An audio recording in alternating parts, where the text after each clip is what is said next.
दोस्तों नमस्कार। दोस्तों मैं विमल शाही आप सभी लोगों का अपने चैनल में स्वागत करता हूं और उम्मीद करता हूं कि आप लोग सब लोग स्वस्थ होंगे एवं मस्त होंगे। सभी राष्ट्रवादियों और सनातनियों से ये निवेदन रहेगा कि आप लोग मेरे चैनल को सब्सक्राइब कर लीजिए और वीडियो को लाइक एवं शेयर भी कीजिए।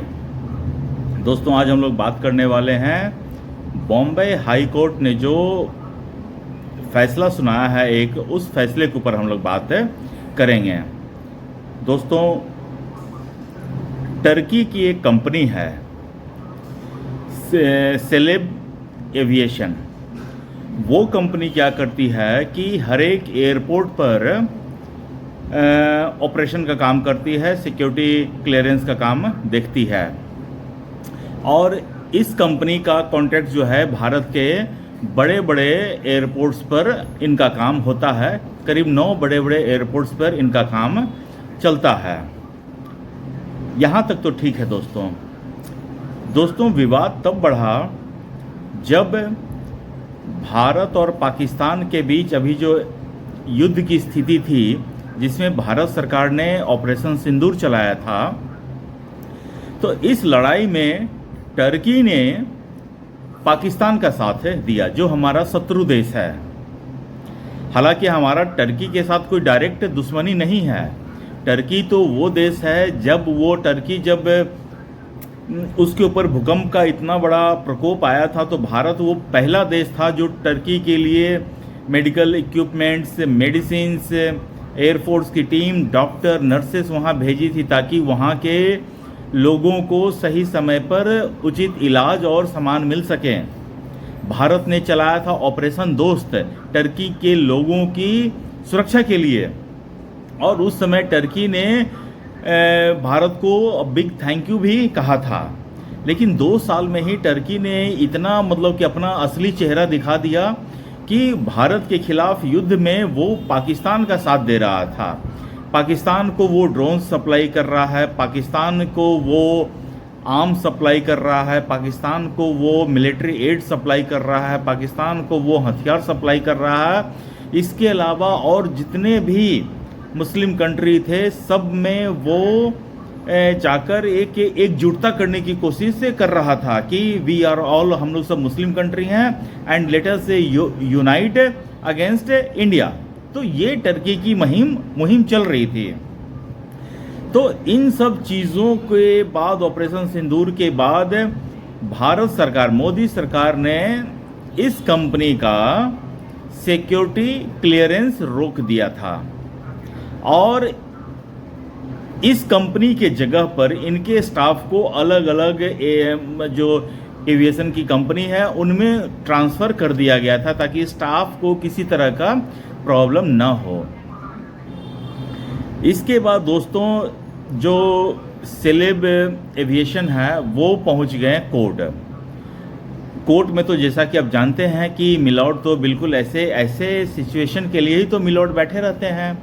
तो उन्होंने अभी बॉम्बे हाई कोर्ट में अवकाश का समय चल रहा है।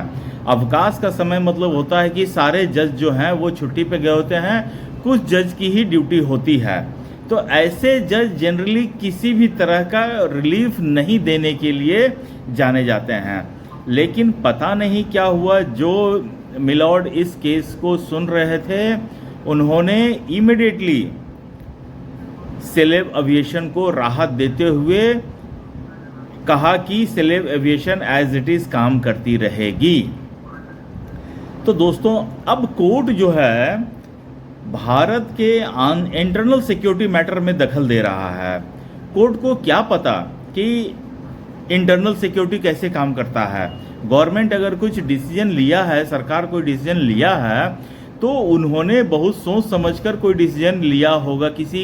किसी कंपनी का सिक्योरिटी क्लियरेंस नहीं देने के पीछे कोई बहुत बड़ा रीज़न होगा। और सरकार ने कोर्ट में अपने तरफ से ये कहा भी है कि ये कि हमें सिक्योरिटी कंसर्न्स हैं, हम चाहते हैं कि हम पर इस तरह का किसी तरह का कोई एलिगेशन न लगे या फिर और इस तरह का कोई घटना न घट जाए, इसलिए हम टर्की के साथ अभी कोई संबंध नहीं रखना चाहते हैं। और जो ऑपरेशन का काम सिविल एविएशन कर रही थी उसके लिए उन्होंने नए टेंडर्स भी आमंत्रित कर लिए थे। लेकिन बॉम्बे हाई कोर्ट ने इस न्यू टेंडर प्रोसेस को बिल्कुल होल्ड पर रख दिया और इनको कहा कि जब तक गर्मी की छुट्टी के बाद जब रेगुलर जजेस इसकी सुनवाई करेंगे तब तक आप नए टेंडर को नहीं ला सकते हैं। तो दोस्तों, इस तरह से मिलॉर्ड ने, जजेस ने एक बार अपनी फिर विधायिका और सरकार के काम में टांग अड़ाने का काम किया है। हालांकि कोर्ट में जाने का हक किसी का भी है, लेकिन कोर्ट को भी तो ये देखना चाहिए कि कौन सा इशू पर आपको क्या कदम उठाना है। ये कोई दो भाइयों में झगड़े की बात तो नहीं थी ना, या फिर कोई मर्डर का केस तो नहीं था ना। ये इंटरनल सिक्योरिटी की वजह से, अगर आप इंटरनल सिक्योरिटी जैसे इश्यूज को भी आप अगर नहीं समझ सकते हैं तो मिलॉर्ड आप तो फिर इस्तीफा दे दीजिए। आपसे अब ये जजमेंट का काम अब आपके बस की रह नहीं गई है। आप इससे अच्छा है कि जाकर चुनाव लड़िए। अगर हर चीज़ में आपको चुनाव भी लड़ने की ज़रूरत क्या है अब आपको, आप तो सिर्फ एक ऑर्डर पास कर दीजिए कि अब हम भारत के प्रधानमंत्री हम ही हैं, तो आप भारत के प्रधानमंत्री बन जाएंगे। और आप ये इस तरह अनेक लोगों को भी आप कोई ना कोई मंत्रालय दे दीजिए। जस्टिस वर्मा को आप दे दीजिए डिफेंस मिनिस्ट्री, फाइनेंस मिनिस्ट्री। इस तरह आप अपना एक सरकार, पैरेलल सरकार जो बिना चुनी हुई सरकार है, इस तरह आप बना लीजिए। जब सरकार ने कोई नियम बना दिया तो फिर ये जो वकील हैं या उनको बैकडोर एंट्री से हर फैसले पर एक पुनर्विचार या उसको रिवर्स करने की परंपरा जो चल पड़ी है, ये कहाँ तक सही है।